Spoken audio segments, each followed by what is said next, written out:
बिस्मिल्लाहिर्रहमानिर्रहीम। अस्सलाम वालेकुम। Welcome back to my channel learn maths with Zoya Khan. सबसे पहले तो आने वाले नए लोगों को खुश आमदीद। अब हम लोग जो आज क्वेश्चन कर रहे हैं वो हम कर रहे हैं एक्सरसाइज 1.6 का। तो अभी हमें दो इक्वेशंस गिवन है।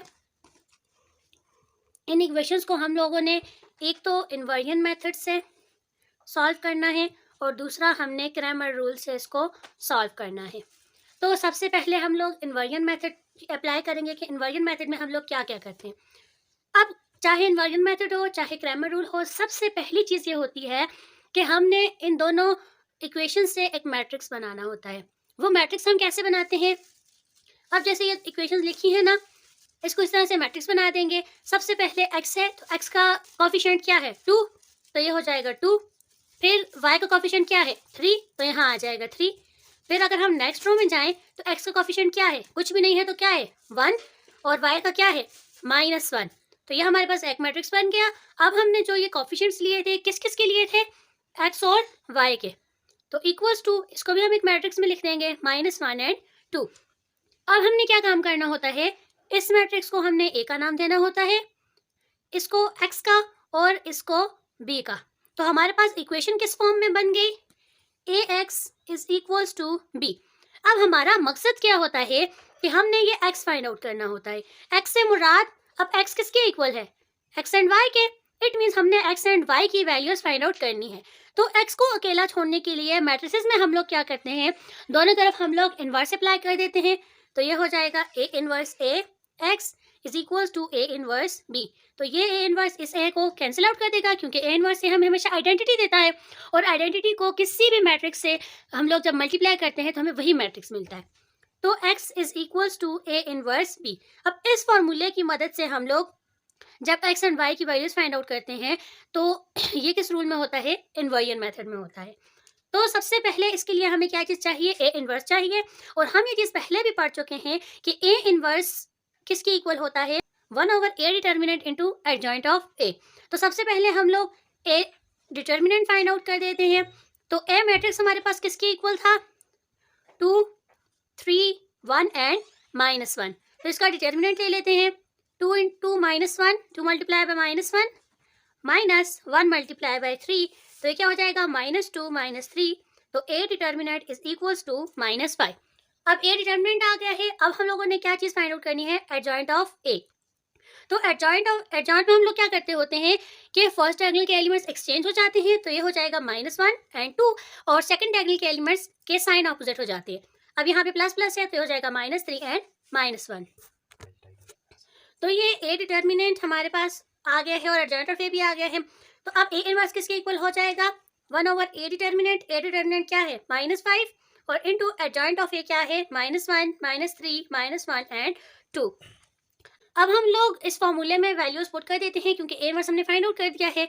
तो x is equals to A inverse है। ए इनवर्स हमारे पास किसके इक्वल था, 1/-5 इंटू -1 -3 -1 एंड 2। और बी मैट्रिक्स हमारे पास क्या था, -1 एंड 2। अब अगर हम लोग पहले इसको अंदर मल्टीप्लाई करें बाद में इन दोनों को मल्टीप्लाई करें, या फिर पहले इन दोनों को मल्टीप्लाई करने बाद में इसको मल्टीप्लाई करें अंदर, तो ये इस चीज़ से फ़र्क नहीं पड़ता। तो हम लोग इसको इसी तरह से छोड़ते हैं और पहले इन दोनों को मल्टीप्लाई करते हैं। तो मल्टीप्लिकेशन के लिए सबसे पहले हमारे पास क्या चीज़ इंपॉर्टेंट होती है, ऑर्डर। इसका ऑर्डर क्या है 2 क्रॉस 2, और इसका ऑर्डर क्या है 2 क्रॉस 1। तो इसके नंबर ऑफ कॉलम और इसके नंबर ऑफ रो सेम है तो हम इनको मल्टीप्लाई कर सकते हैं। इनको मल्टीप्लाई कर लेते हैं। मल्टीप्लाई करने का प्रोसीजर वही सेम है, first row with first column. तो -1 multiply by -1 plus -3 multiply by 2। अब इसका सेकंड कॉलम नहीं है इसलिए हम लोग सेकंड एलिमेंट के लिए नहीं चाहेंगे, यहीं पे मैट्रिक्स क्लोज हो जाएगा। तो फिर क्या हो जाएगा, second row with first column. तो -1 multiply by -1 plus 2 multiply by 2। तो ये हो जाएगा 1/-5, और ये हो जाएगा +1, और ये हो जाएगा -3 2s are 6, और ये हो जाएगा +1 प्लस 2 2s are 4। तो ये क्या हो जाएगा 1/-5 -6 + 1 इज -5 एंड दिस इज +5। अब हम इसको अंदर मल्टीप्लाई कर देते हैं तो ये हो जाएगा -5 डिवाइडेड बाय -5, और दूसरा एलिमेंट क्या हो जाएगा 5 डिवाइडेड बाय -5। तो ये हो जाएगा +1 और ये हो जाएगा -1। तो ये हमारे पास x की वैल्यूज आ गई। ये हमने इन्वर्जन मेथड से फाइंड आउट की है। इन्वर्जन मेथड में हम लोग यही करते हैं कि सबसे पहले हम लोगों ने मैट्रिक्स बनाना होता है, फिर उसके बाद हम लोगों ने मैट्रिक्स को नाम देने होते हैं, और फिर हमने एक्स एंड वाई की वैल्यूज़ के लिए हम लोग दोनों तरफ इन्वर्स अप्लाई करते हैं, और फिर ए इन्वर्स के लिए डिटर्मिनेंट और एडजॉइंट इसके फॉर्मूला में पुट करके उसके बाद हम लोग इनको आपस से मल्टीप्लाई कर देते हैं, सिंप्लीफाई कर देते हैं, तो हमारे पास ये एक्स और वाई की वैल्यूज आ जाती हैं। अब एक्स में एक्स के वाला मैट्रिक्स आया है, तो इट मीन्स जो एक्स है वो है 1 और जो वाई है वो है -1। अब हम लोग सेम इक्वेशंस पे क्रैमर रूल अप्लाई करते हैं। हमने सही वैल्यूज फाइंड आउट की हैं या नहीं की। क्रैमर रूल के लिए भी हम लोगों ने सबसे पहले एक मैट्रिक्स बनाना होता है, और वही x is equals to A inverse of b वाली फॉर्म बनानी होती है। इसमें एक्चुअल में हमें बस a मैट्रिक्स चाहिए होता है और b मैट्रिक्स चाहिए होता है। तो हमारे पास a मैट्रिक्स क्या था, 2 3 1 -1, और b मैट्रिक्स क्या था, -1 एंड 2। अब इसमें हम लोग x और y की वैल्यूज डायरेक्टली फाइंड आउट करते हैं।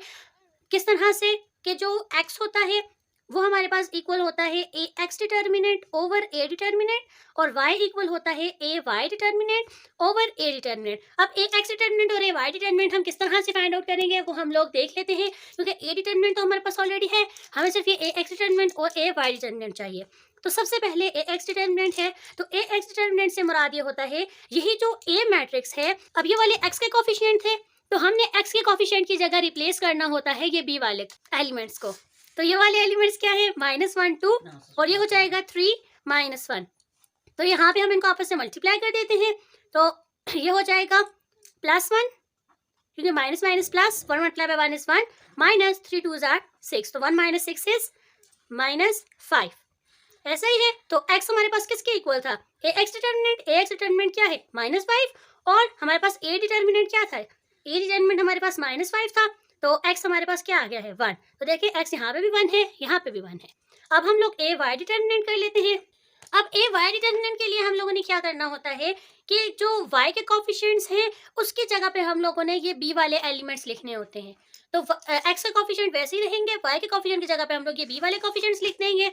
तो ये देखिए हमारे पास इसका हम लोग डिटर्मिनेंट ले लेंगे, तो डिटर्मिनेंट हमारे पास किसकी गुना जाएगा, 2 2 4, -1 मल्टीप्लाई बाय 1 इज -1, तो 4 -1, तो A determinant A Y determinant हमारे पास क्या आ गया है, 5।